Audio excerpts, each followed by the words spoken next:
Hey, this is Christian Buckley with another MVP Buzz Chat, and I'm here today with Julie. Hey, Julie. Hey, Christian, how are you? It's great talking to somebody that's in the same time zone. It's rare these days. That never happens, but my mountains are prettier than your mountains. I don't know. It's sort of the same block of mountains, almost. Yeah, I guess it's there's a little bit of a valley in between, but yeah, I think so. Well, I grew up, we were talking about previously, so I grew up playing in the Sierra Nevadas, so I'm kind of partial to the Sierra Nevadas. All I know is that my first camping experience here in Utah in the Uinta Mountains in August, because growing up in Northern California, you go camping in the mountains in August, you're guaranteed one thing: it will not rain, much less snow on you. And it snowed on us in August here in Utah. And easy. It blew us away. It wasn't just like a light flurry. It was, we drove down, we were supposed to be camping 10 days. We got 3 or 4 days in, I think 3 days in. And so we still had full packs, which were then soaking wet. And when we came down, drove down off the mountains behind us, it snowed, covered the tops of the mountains. It was a full-on storm. So yeah, you won't find me camping. Yeah. Nope, not my thing. I'm happy for people who do, but no. Well, that's like my wife. And camping is just like, is that just a 3-star hotel? You know, that's exactly, that's roughing it. Yeah. Yeah. Well, why don't you introduce yourself, who you are, where you are, what you do? Well, I am Julie Yack. I'm here in Colorado, in a small little town, Palmer Lake, Colorado. I like to introduce it as a 0 stoplight little mountain town. I do a lot of Power Platform and Dynamics work, and I've been in our developer community for a very long time. Started with traditional on-ground .NET user groups and have been running a virtual user group for 10 or 11 years. Excellent. And I'm just assuming that you're now independently wealthy, living off the proceeds of that Silverlight book? Oh, it was the second Silverlight book that did it. Okay, yeah, it pushed you over the edge. Yeah, not that first one. Yeah.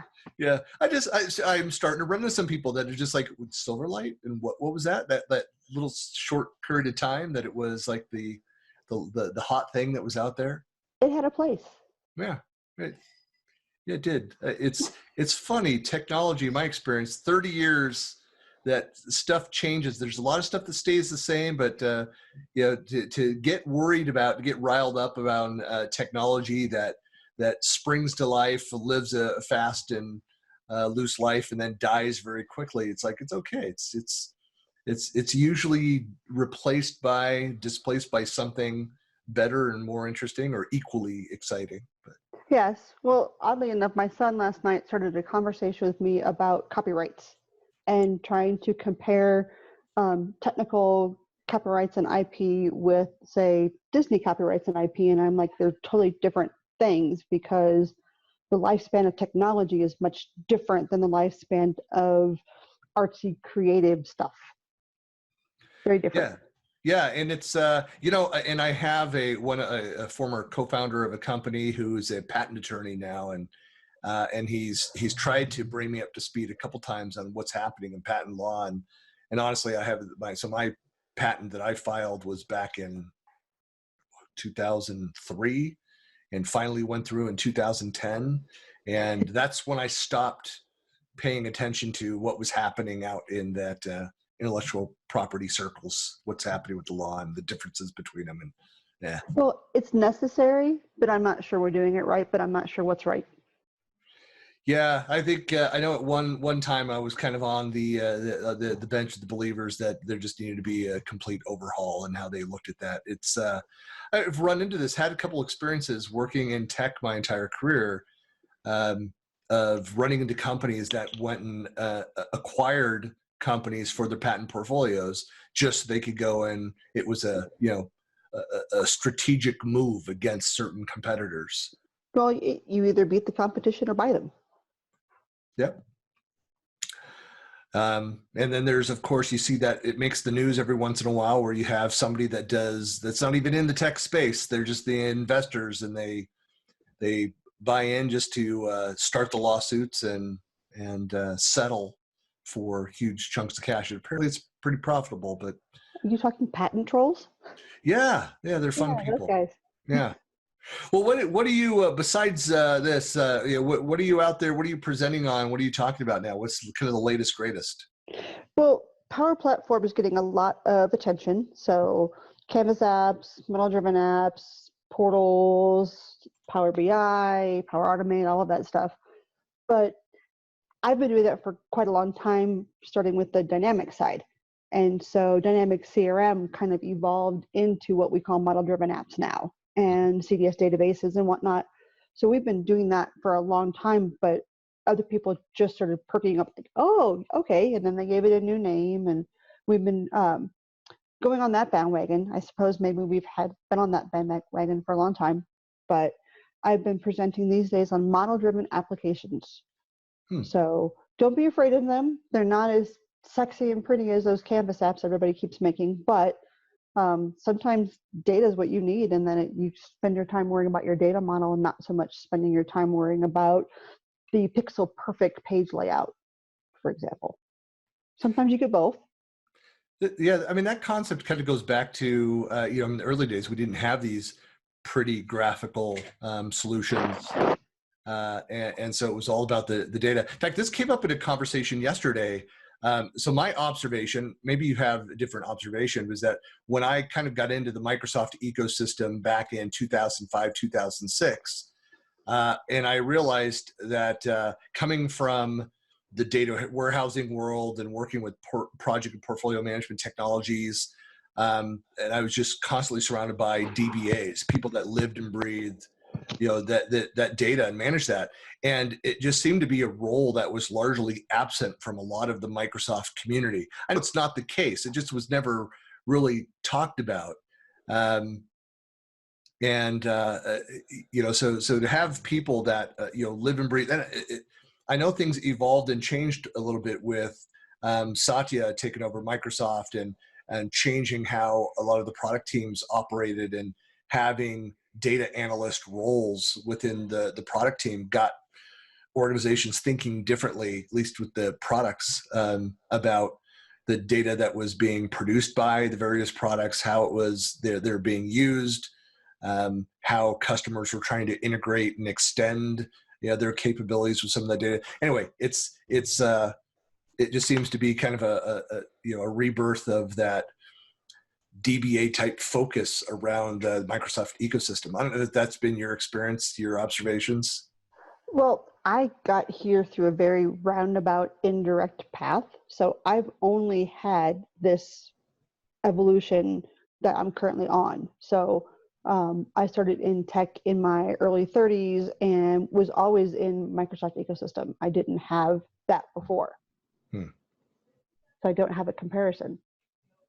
I have the evolution of where it was when it was, Dynamic CRM 3.0 to all of the different iterations now, to XRM, to CDS, to Power Platform. And to me, it's a logical progression that several of us saw beforehand. Before we started recording, you were, harassing a little bit about the Silverlight books, but we've also done some Dynamics and CRM, XRM book publishing as well. And the first book that we self-published actually still sells. And it's about using Dynamic CRM as a platform called XRM. Yeah, not an area I know a lot about. I did an interview with another Business Apps MVP, Joel Lindstrom. Yes, I asked him about you. Oh. I said, hey, should I do this? What did he say? Well, I'm here. Oh yeah, yeah. No, it's from being away from that world. I mean, so I understand a lot of things. I've read some things, but being over in the collaboration space, and you get kind of your blinders on to the rest of what's happening. Other than like I've attended. This year will be, since it's not having the physical event, the Inspire conference, formerly the Worldwide Partner Conference. That was usually, I spent the entire week in the expo hall, and spent a lot of time in the product team booths, just trying to get up to speed on what's been happening in the space. This last year, I spent a lot of time over with in the dynamic space, just trying to understand what's happening in the marketing, the advertising space. So I mean, just there's a lot going on, but it's yeah. So I'm just not aware of all the evolution that it's gone through. I've got to kind of get back up to speed on things, I guess. Yeah, but I'm not sure the evolution of the path that you're on either, so that's okay. Yeah. Well, what were you doing prior to the Microsoft ecosystem stuff? Oh gosh, that's a big story, but um, I was managing retail. I was finishing my bachelor's degree. I was a newlywed, and my husband came home from work and said, "Hey, they really like me, but they say I'm too expensive, so they don't need an architect anymore." So he says, "What do you say we start our own company and sign them on as our first client?" And me, a dumb newlywed that I was, said, "Sure, okay, whatever." So I started off helping manage the business aspect of the business because that's where I came from. Mm-hmm. And then one day I broke my leg, and I was like, and I broke my leg, like compound fib fracture. It was bad.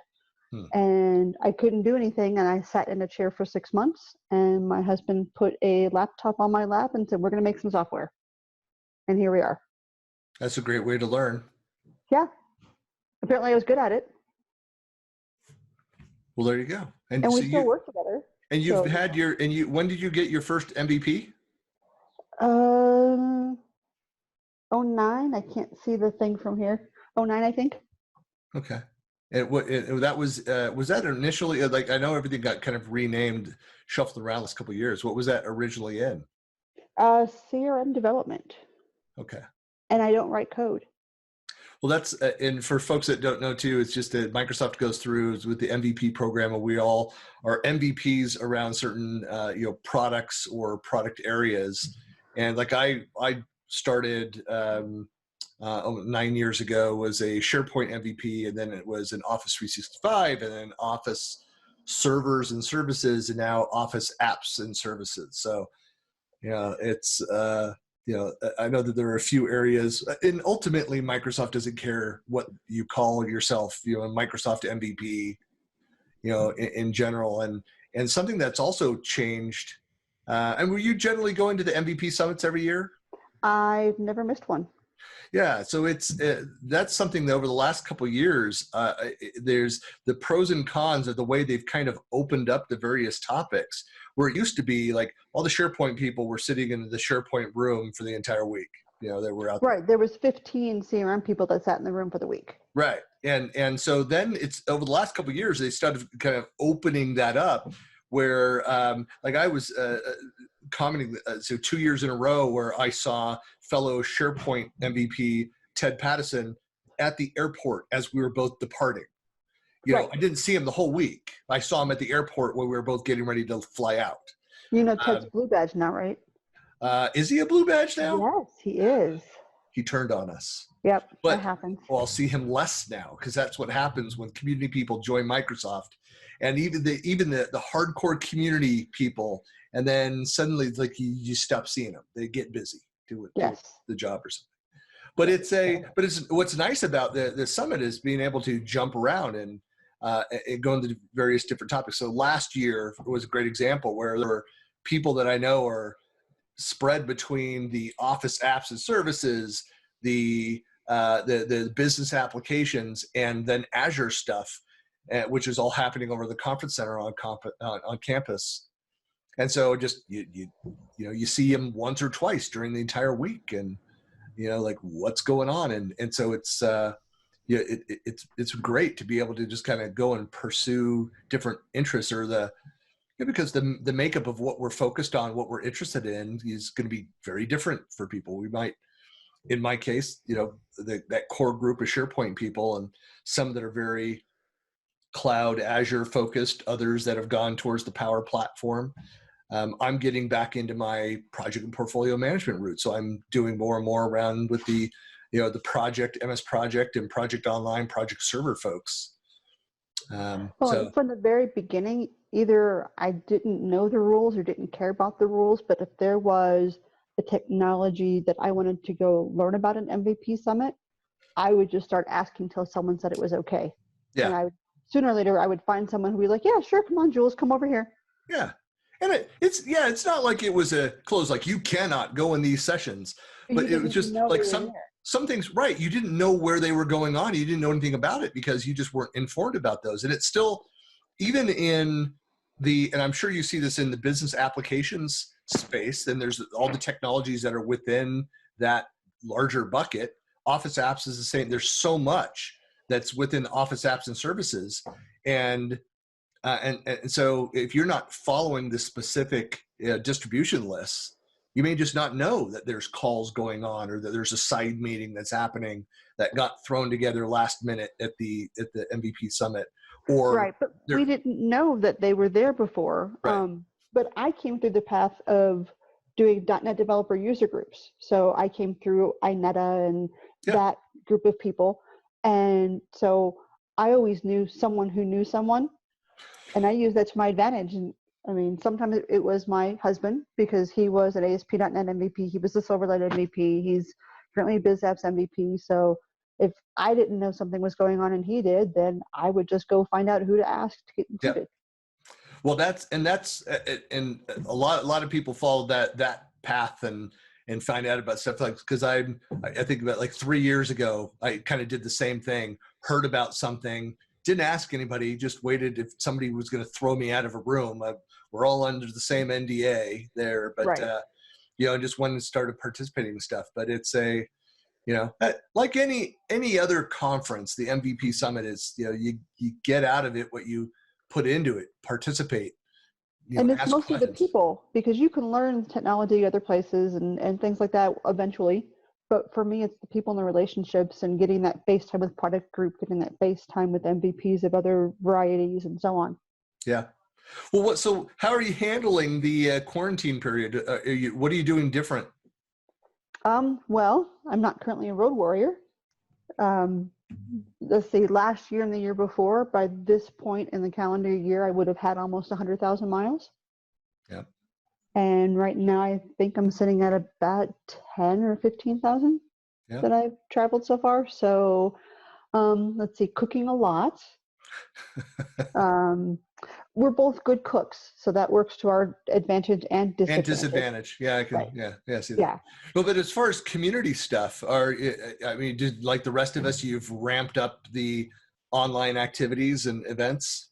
Well, I've had this virtual user group since, I want to say, CRM 4, so a pretty long time, and it's always been targeted at CRM developers. So now that we have a new name, we still kept the same name of the user group as XRM Virtual. We ebb and flow like any user group, where sometimes people have energy and sometimes people don't have energy. Yeah. I have a new batch of volunteers and some speakers lined up, so hopefully we'll get some enthusiasm going. But we're just continuing to do what we've been doing. No, that's great. It's and I've said this in a couple of recordings, that I've been an advocate for the local user group, that we have 12 to 14 Microsoft related user groups here in Northern Utah, various different areas, and good friends with the former president of the SharePoint Office 365 user group. He was also the president of the Dynamics user group, and now he's moved away from the one role and just doing the Dynamics. And so he and I we've talked about for the last couple of years. Well, basically since I moved to Utah. I went to school here in the 80s. I went to BYU, but came back 3.5 years ago. And I didn't want to drive up in the afternoon to the user group. And I know a lot of people complain. It's like, oh, you got to drive 45 minutes to go to a user group. Like, wow, what a horrible life you must lead. That's your biggest worry. Yeah.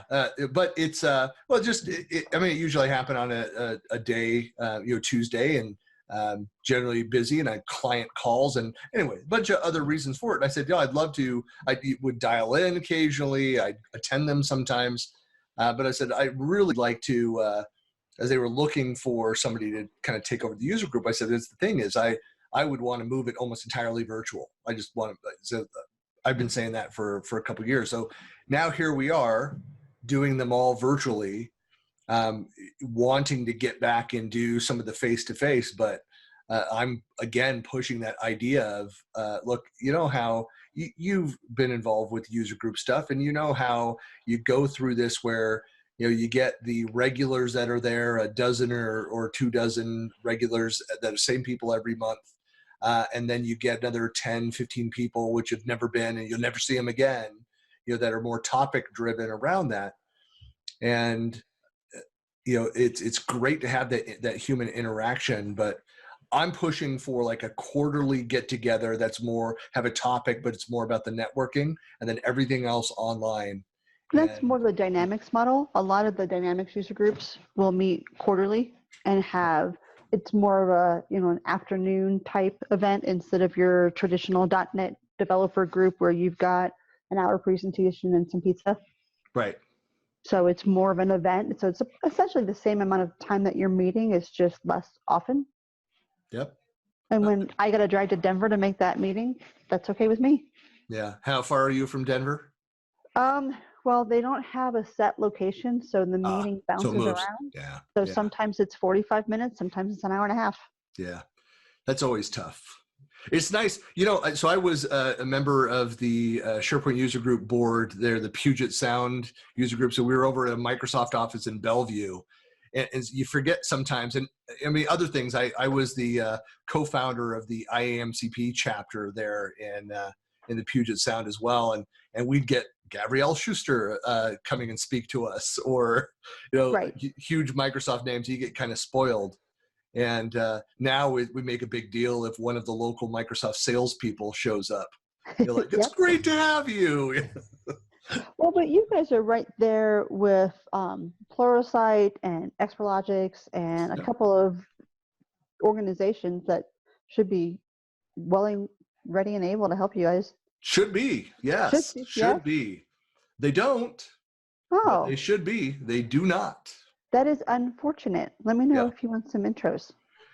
Yeah, it's and I know that like everybody knows people there, and I attend the Pluralsight live events, and I bring it up every year. I've been so we're getting ready to do I believe it's going to be our 10th year of running our formerly known as SharePoint Saturday events. We run them every February. So we had ours in person. We got it, before all this happened. And we reach out to all those groups that are huge in the Microsoft, the larger community, and you think would be more supportive and participating, and just aren't. And it just amazes me. Huh. Getting, and we of course don't have we have a Microsoft sales office, but even they have over the last 2 years, they've stepped up their game and started participating in stuff. So I think the light turned on for somebody there, just said, a lot of my customers are going to this event or should be going to this event. I might want to go. Well, we probably know a bunch of the same people, so we should work on that. Yeah, no, definitely. Well, I'm a big community guy, so participating anything I can do to help. In fact, I look at it as part of my roles in MVP and RD in this area is to try and help with the cross promotion of events. In fact, with talking with Adam Ball about a Teams related, comms related event in Denver, trying to push speakers and potential attendees to go over to that event. So we're trying to push people over the hill, even when there's something worth driving that far. I know it's slightly further than a hill. Well, it's a pretty drive. It is a pretty drive. Yeah, because let's see, we went and spoke at a code camp in Salt Lake City.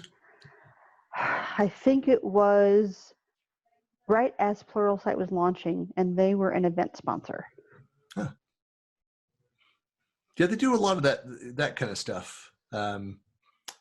that I guess is broader community, not specifically tied to like a Microsoft technology, and they'll Well, go. this was all Microsoft, and this was, I think Aaron was there, maybe Keith doing the opening and talking about the new company they just started. And Yeah, we sure didn't get that no, level of love. No. but when was Pluralsight founded? When was that? 2006, 2007? It's been a while. Yeah. Yeah.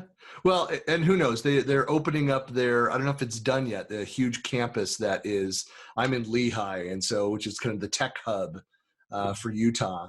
They call it Silicon Slopes. And just over the hill, the point of the mountain, is Draper, and they've got their new campus. They're up in Farmington.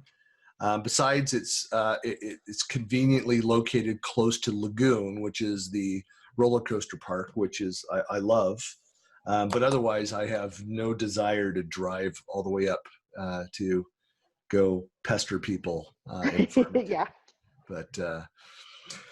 But anyway, so what else? Anything else you have going on? Anything else that? Well, maybe the better question is, people want to find out more about you and what you do. What are the best ways to get in touch with you, to reach you through social channels or elsewhere? Sure. I'm easy to find on LinkedIn, Julie Yack. On Twitter, you can find me. I'm at Colorado Jules, and that's my dog at the office. Yeah. Mine have been quiet. So, yeah. I've got the postman at the door. I have to. Yeah. I'll be right back. And see, now with everybody working at home, I don't even have to apologize for that. It's just expected, right? Yeah. No, I'm actually excited for you. If they come to the door, that means it's something really good, right? Yeah, but it's a box and I wasn't expecting it. So now I have to figure out if I should decontaminate it, if I should just let it sit there for a couple of days. Yeah. Now I have to investigate. Yeah. Yeah. That's that additional work. Yes. It's gonna delay your whatever you're gonna watch on whatever streaming service this evening, because you're exactly. yeah. Okay, you were asking how to find me. Yes. So LinkedIn, easy to find. Twitter, I'm at Colorado Jules. I have a blog. It's julieyack.com. I've not really been very motivated to blog about things lately, and I'm really struggling with that. So maybe if people start hitting it, I'll be guilted into doing stuff. Yeah, that's what we're going to see. Just this massive rush that's just going to hit once I have the blog post up with the link there. It's just going to be huge. Yes. Yeah. I said there's literally dozens of people that read my blog, so that's awesome. I think you'll see a lion's share of that traffic head over. So perfect. Well, Julia, hey, really appreciate you taking the time to talk today, and I'll let you get back to enjoying quality time with the dogs and watching streaming TV. Yes. Well, thank you so much for the chat. Yeah, it's great talking to you. Yep. You too. Take care. All right, bye.